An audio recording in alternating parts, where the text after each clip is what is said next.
Hey everyone, welcome to Locked On Lakers for Monday. Brian Kamenetsky and Andy Kamenetsky. We've talked about rock bottom before, Andy, with this Lakers group. I'd say we hit it on Sunday, but then again, we don't know. But good Lord, a 123-95 loss to the Pelicans was god-awful in every way, shape, and form, and we will talk about it next. You are Locked On Lakers, your daily Los Angeles Lakers podcast. Part of the Locked On Podcast Network, your team every day.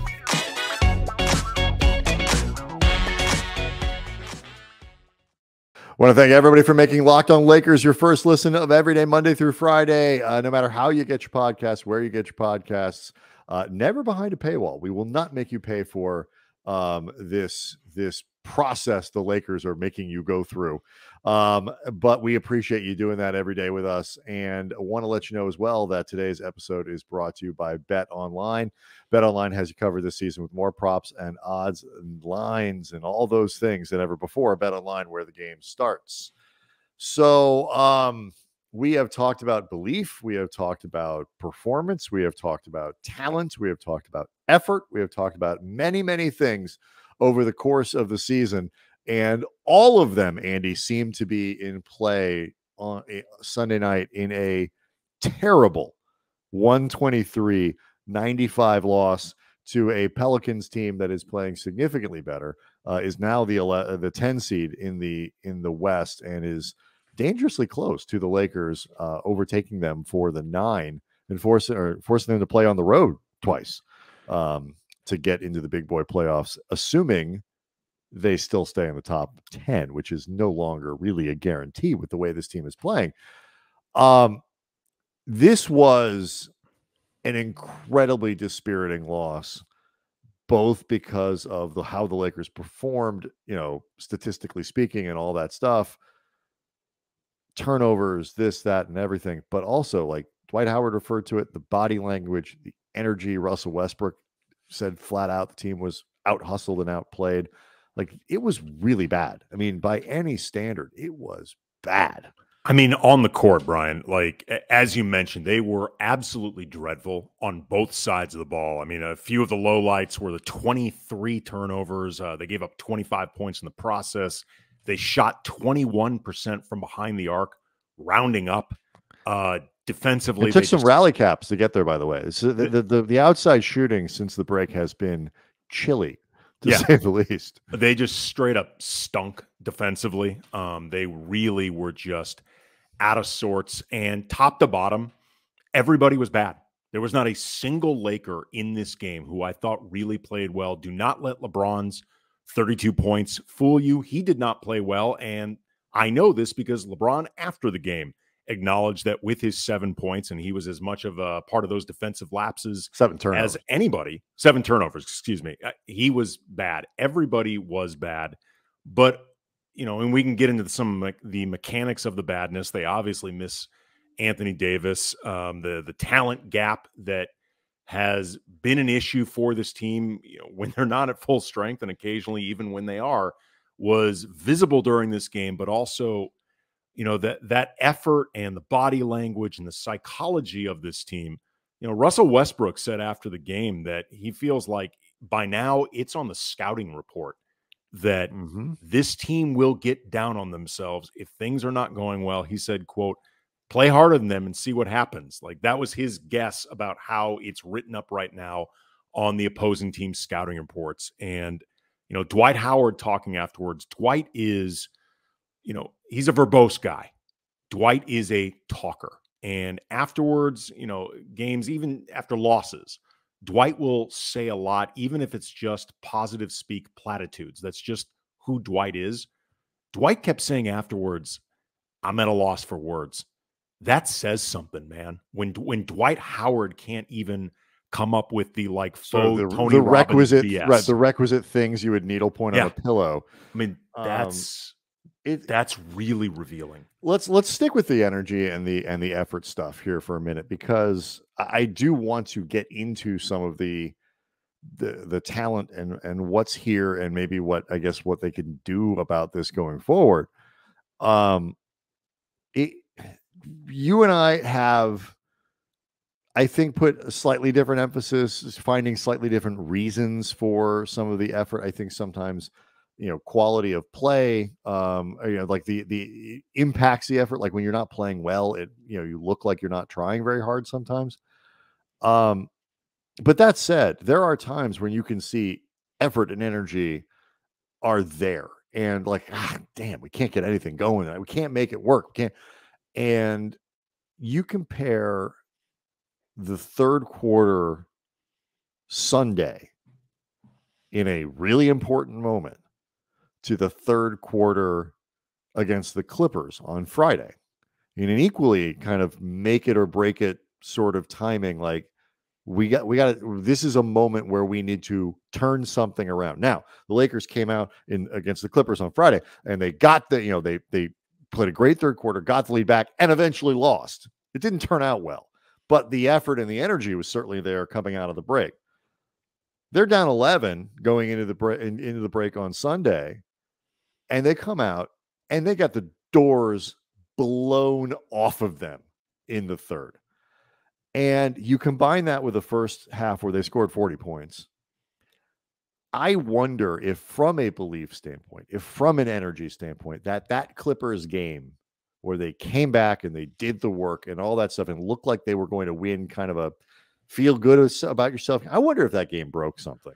It was a fragile construction to begin with. And I wonder if that game broke something. I mean, it's certainly possible. I mean, it's like in the second Jurassic Park movie when they were in that glass elevator or whatever it was, and everything's spider webbing, and you realize like you are on the verge of falling through this glass at any moment. Into the dinosaurs, no less. Yes, exactly. And look, that to me, effort and focus and, like attention to detail and all these different things that are basically synonymous with urgency, however you want to phrase it, like whether you're talking about hair on fire, whether you want to talk about, being dialed in enough to pay attention to the details, whatever. This has been an issue for this team basically since the season began, early on when I think they just assumed that they were good enough. And then during these periods right now where I think for a lot of the year, they've been really cognizant of the idea of we may not be good enough. And they may be realizing right now we straight up aren't. Like this has been a thing for them all year. So in some respects, it's hard to know exactly what broke them. But where I think you could be onto something, Brian, is the idea that in the first half against the Clippers, they were down pretty big. But the irony was they actually were executing their offense, for example, pretty well. They just weren't making shots. And then the second half, they were playing more sloppy and in certain respects worse, but got back into the thing only to end up blowing it. But I would say I agree with you. I just want to say, because I think this matters. I think they were playing sloppier, but I also think they were playing with significantly improved energy. They were playing I agree. Fast. They were pushing. I agree, but this is actually where I'm going with it. Okay. I think they were playing sloppier, but harder. They got back into it only to end up blowing it. So over the course of that game, you see like the widest spectrum of everything they could be doing in terms of not being rewarded for execution, like somehow getting back into the thing in spite of themselves through effort, and it's still not paying off. And maybe that's the thing that just makes you say, F it, man, it ain't going to happen. But we still have 20-something games left to be put through the ringer. Because I know later in the show, I want to get into something that James Worthy said in the Spectrum Sportsnet postgame show that I think was extremely telling. And James Worthy, who is great as an analyst, one of the reasons is because he's dead ass honest. Like he must have watched some clips of Chick Hearn calling his games, and then afterwards, because he's part of the honesty camp. This team does not play like they really want to fight for this thing on a regular basis. Even if they know it's an uphill battle, like they're ready to just say, screw it, man, let's just do it. And if we go down in flames, in a way that's but I want to talk about, because I think the psychology here is interesting, and the Clippers are a great the Pelicans, the Clippers. These are all great teams to compare it to, and why I think the Lakers are. It's different with them, and it's not working to generate this kind of the kind of need and want, even beyond the talent, which we'll also talk about. We'll do all that next. Locked On Lakers brought to you by Built Bar. February is almost over, which means your New Year's resolutions have been long tossed out the window. But it is not too late to get back on track with eating right, because Built Bar makes it easy. Like, have you tried the Puffs? If you have not, you are missing out on one of Built Bar's best tasting items. Puffs are the first ever protein-infused marshmallow. They're fluffy, marshmallowy, not just a protein bar. They're a treat covered in 100% real chocolate. Great flavors like yummy, cinnamony churro, coconut marshmallow, banana cream pie, just awesome flavors. Again, always covered in 100% real chocolate. And most Built Bars contain just 130 calories, 4 grams of sugar, 4 net carbs, but 17 grams of protein. And that's the good stuff. So go to built.com, use the promo code LOCK15, get 15% off your first order. Again, promo code LOCK15, 15% off at built.com. So where I think the Lakers are particularly vulnerable, and why they are in a deeper bit of trouble, to get to your point psychologically, what makes it even worse is the context of this team and the expectations of this team are such that they can see the veteranness of this team. They can see where where they want to go, where the expectation is, where the only thing that's sort of considered acceptable for them is just not happening. And like, you compare it to a team like the Clippers a couple of years ago, when they were playing with no stars, and everybody kept saying, God, what a scrappy bunch this is. And they keep, like, the reward for them, other than a bunch of guys trying to stay in the NBA, like, it was hey, let's show these people we can make the playoffs. Let's show, this year's group with Ty Lue. It's like, show that, we're gonna prove people wrong about where they are. Like, I feel like that opportunity isn't there really for the Lakers. There is a success for this team that is a championship, a Western Conference Finals, something like that. Or there is failure. And I think they see, and I understand why the expectations are the way they are. And I think they see failure. And I think it is making it very difficult for them night to night to sustain through 48 minutes when things aren't going well. And it's not to say that they never try. And, a guy like Stanley Johnson isn't loafing when he plays. Dwight plays hard when he plays. I don't think THT is low. But as Dwight said, the body language, the spirit of this team, whatever, it is so, like, I watch my son is on a soccer team where they're struggling. They're just struggling. They have really a difficult time scoring, and kids are playing hard, and they want to, but they're 9, 10. I'm sorry, this one's 12, 13 years old, the kids on this team. And they're smart enough to know when they're down 3 goals, they're not going to win. And it's really hard for them to keep playing. And I don't think it's that different with this group of Lakers, even though they're professionals and they should. When they struggle, because I think they see that the big picture goal is just not there. And it is hard for them to maintain the spirit to play with your hair on fire, to play your ass off, to play, as James Worthy said, really hard and with spirit, even though when that payoff may not be there. I just don't think that gear is there. Well, let me read you what Worthy said. And this was really to start the post-game show in Spectrum Sports. And he said, quote, "There's something going on in this team that they cannot shake, or that they're not willing to shake it.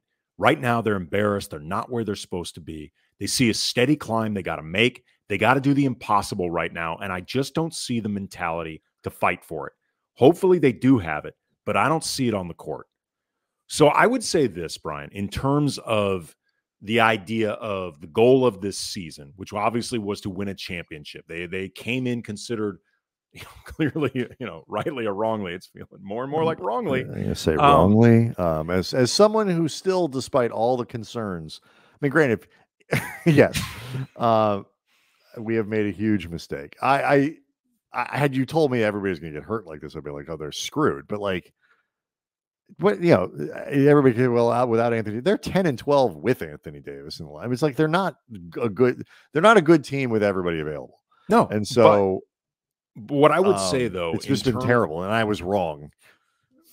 Yeah, I mean, look, a lot of people were wrong. That was the larger point. I was wrong. Sure, I was wrong. I had them, I believe, going to the finals. Like I know a lot of people were wrong on this team. The front office was wrong on this team. LeBron was wrong on this team. Anthony Davis was wrong. Russell Westbrook, Jeannie Buss, down the damn line of anybody who has been associated with this team, like the overwhelming majority, even people like you and I, who acknowledged from the beginning, look, there's going to be a lot to figure out with Russell Westbrook and implementing him, as I like to say, the least subtle player, the least blendable player in the entire league. And it could go wrong.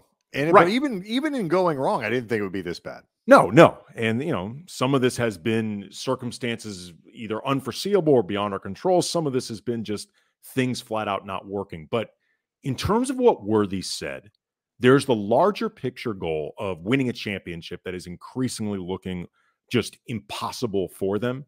But as James Worthy said, they got to really do the impossible right now. And I don't see the mentality to fight for it. Mm-hmm.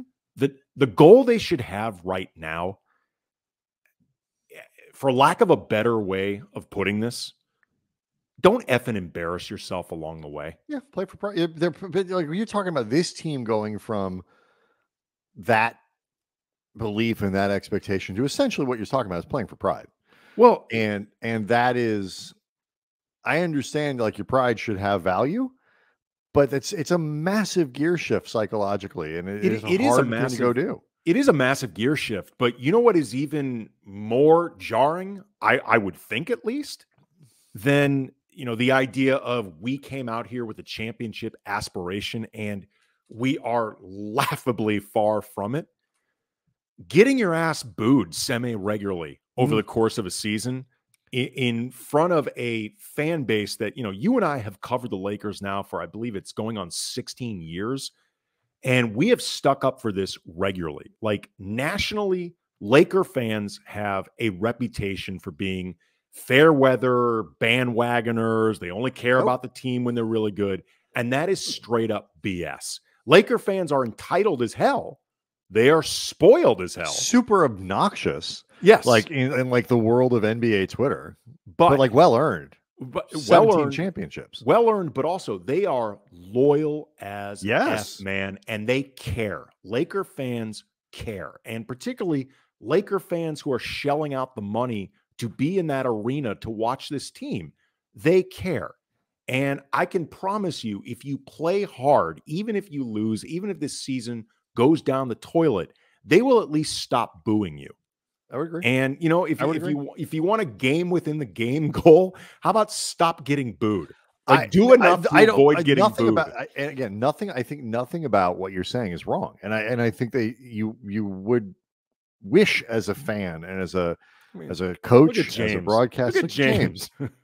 As a broadcaster, we got to get to Stu Lance before this is over too. We will. I mean, they were honoring Stu. It was Stu Lance night at the ballpark, so to speak, and and maybe the Lakers secretly hate him. Maybe they just don't like Stu Lance, who deserved way better on his honorary night. 35 years calling games. I just think that psychologically, as Russell Westbrook said, if you go out and play harder again, they are broken. And like something, not to the point where they never play hard, not to the point where they phone it in, not to the point where they give up on every game, because they don't do that either. They have a tremendous ability to fall behind by 18 and come back. But the stuff that gets you to do it for 48 minutes hasn't been there all year. I 100% agree with you about that. But there's another side to this coin that also became very obvious over the last couple games, and certainly on Sunday, that makes the effort and intensity and belief problem that much worse. And I will talk about that next. Locked on Lakers brought to you by Bet Online. Football is over for the season, but basketball is in full swing with both pro and college hoops. And for all the latest odds, totals, player performance props to where the next fired coach is going to land. Bet Online. Whoa. Yeah. BetOnline.net is the number one spot for all. Do you think Frank is putting little odds down? Does he know something we don't? God, I like parlay Frank. this into a couple weeks in Fiji. He's a really high character person. He will not be the coach next year. No, I don't see it. BetOnline.net is the number one spot for all your sporting bet needs. BetOnline remains the best spot for all your sports scores, podcasts, and news this season. It's not just basketball. BetOnline.net is your source for hockey, boxing, and UFC odds and information. So head to the website today, use your mobile device, learn more about the trends in action. BetOnline, where the game starts. Okay, so I sent out a tweet during the game that the lineup, I believe a smarter man would have had the tweet in front of him. But I had a tweet out that looked at the lineup the Lakers had on the floor, and it was Westbrook and Reeves and Monk and Dwight and Stanley Johnson, I believe it was. Would you like me to read the tweet for you? Yeah, if you got it. I think I got 4 of the 5 right. Stanley wasn't on the floor.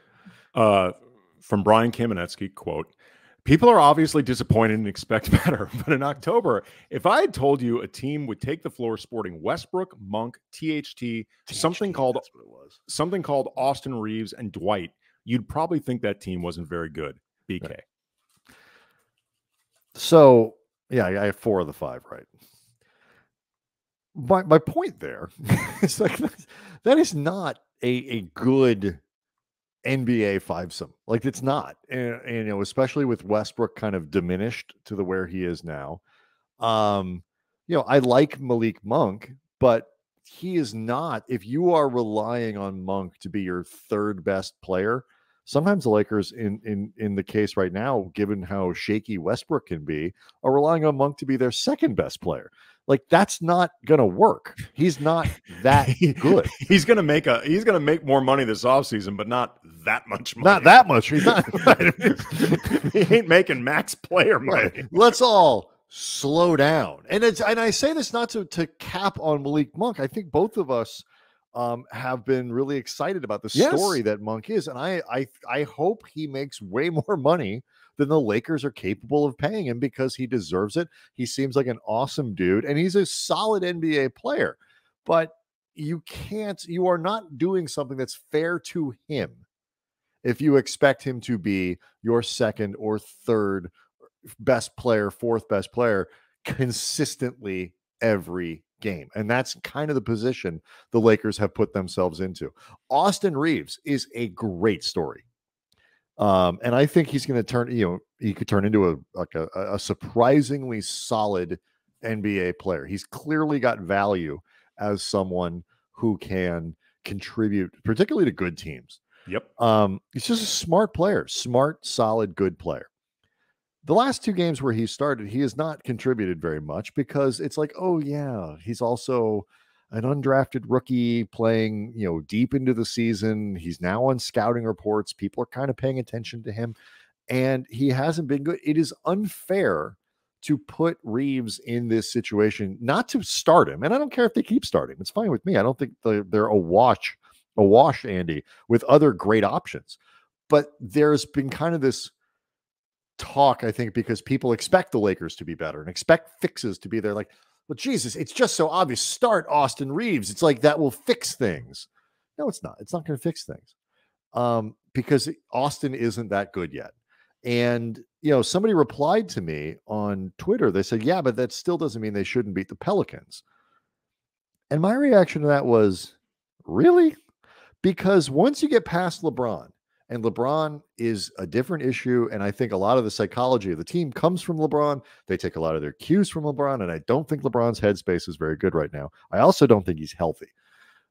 And it wouldn't surprise me if they keep losing games if he just shuts it down. I do not think he's healthy. But, like, you get past him, Brandon Ingram is better than anybody else the Lakers are putting on the floor. Jonas Valanciunas might be better than anybody else the Lakers are putting on the floor. CJ McCollum might be better than anybody else the Lakers are putting on the floor, depending on how Westbrook is playing on any given night.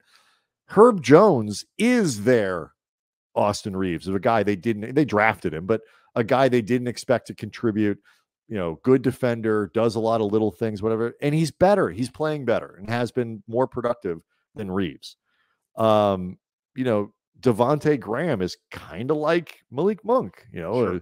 instant offense. Like the talent on this team, when you get past LeBron, Westbrook, and AD, is not good enough to win NBA games unless those guys are nails.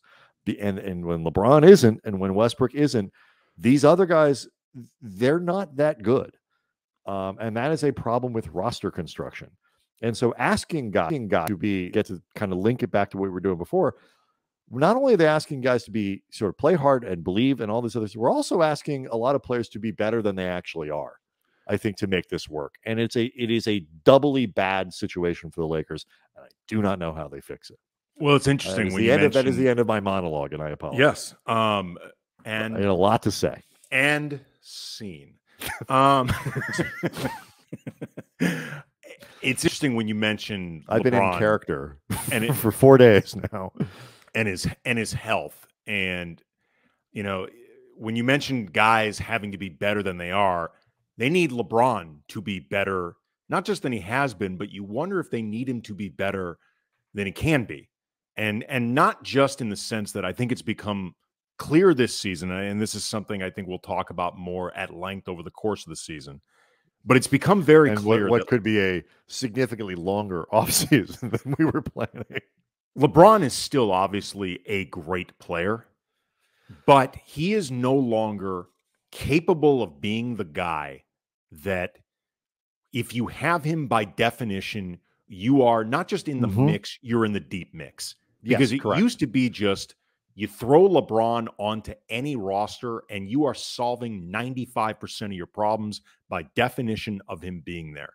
And between, the mileage that he has right now on his body and, the availability questions that are now there for him, as we've seen 3 of the 4 years he's been with the Lakers, you can't count on him being that guy anymore automatically, even, again, acknowledging how good he is. But beyond that, right now, if he's not healthy, because LeBron has not played a good game from start to finish in at least 4 games, maybe longer.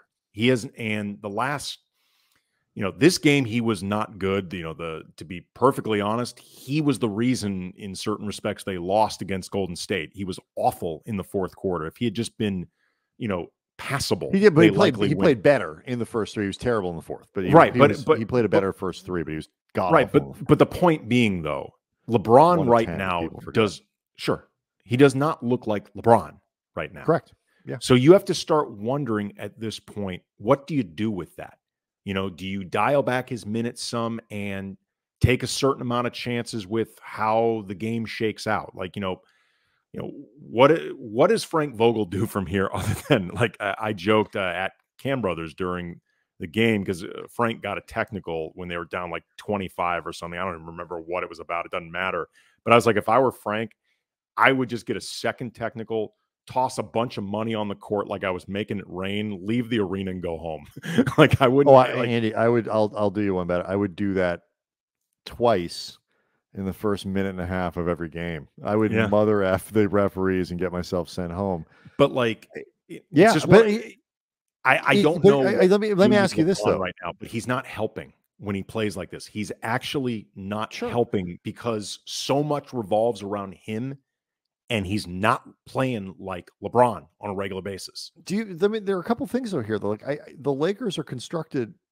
We'll see what they do in this offseason, but like what you're saying reminds me a little bit of when the Lakers kind of didn't adapt to what Kobe was as his career went on. Still excellent, still elite, but not that guy. You know what I'm saying? Like there was a point at which I feel like the Lakers kind of looked at Kobe with sentimentality in terms of how good he was. And I think what's happening with LeBron too to your point, is not only is he at a place where you're right, he cannot be that guy who carries a team and you just put, certainly not you're over you're automatic, right? Maybe you're in the automatically, playoffs maybe in the could, playoffs but he can crank it up, but I don't know if we're ever going to find out. But like maybe maybe it's there, maybe it's not, but like they are at a place where they're also simultaneously testing the idea of you can put him with anybody. So you're taking a diminished guy who isn't quite as capable of just powering any team through, and then also kind of being like, I wonder how far we can take this. He can get anybody to the playoffs thing, because particularly when Davis doesn't play, I'd be willing to go through. Maybe we should do this. I don't know what it would accomplish other than just making Lakers fans feel even worse. I'd be willing to go through a lot of these rosters that he's been on and kind of player by player compare the supporting cast here versus the supporting cast on a lot of these teams. And I realize LeBron doesn't always have 73 all-stars and this and that, whatever. And we talk a lot about that first finals team that he dragged to the, that like they got swept by San Antonio, but like nobody should even count that as a finals loss because the players that were on LeBron's team. But like, it's a bad combination of LeBron is on his way down physically at the very least, and they're also gutting the infrastructure. They didn't do it on purpose, but that's what happened, and they got to fix it. That's what needs to happen. You are 1,000% correct. This is a different LeBron James that requires a different kind of safety net. And I think they thought they were doing that with Russ, but instead they gutted the team. They actually cut gigantic. They had a net and they cut giant flipping holes in it. The net's name was Contavious Caldwell Pope. All right, I want to end on a at least fun note. As we noted, it was. So we're going to stop talking about Sunday. It was but this happened during Sunday in sorts. But this was at least fun. It was like we said earlier, a night paying tribute to Stu Lance, who I believe is now 35 years calling games with the Lakers. Everybody knows, the legendary time with him and Chick Hearn. We've been around Stu a bit. Neither one of us knows him well, but we both like him a lot. Very nice guy, great pro, the most punctual man you will ever meet in your life. He's terrifyingly punctual. But during the broadcast, the Spectrum Sportsnet broadcast, they showed this photo of Stu Lance in high school. Look at Stu. That is fantastic. Look at him. Look at that.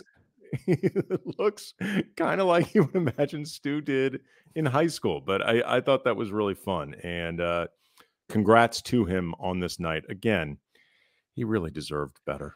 Yeah, it was James Worthy's birthday too. Apparently, like they just screwed over every Laker icon. Tweet of the cupcakes. It was terrible loss, and I curious to see what happens on Monday.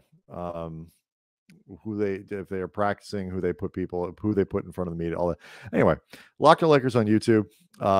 Thanks again for the first listen thing. We appreciate that. We'll see everyone Tuesday. Now more than ever.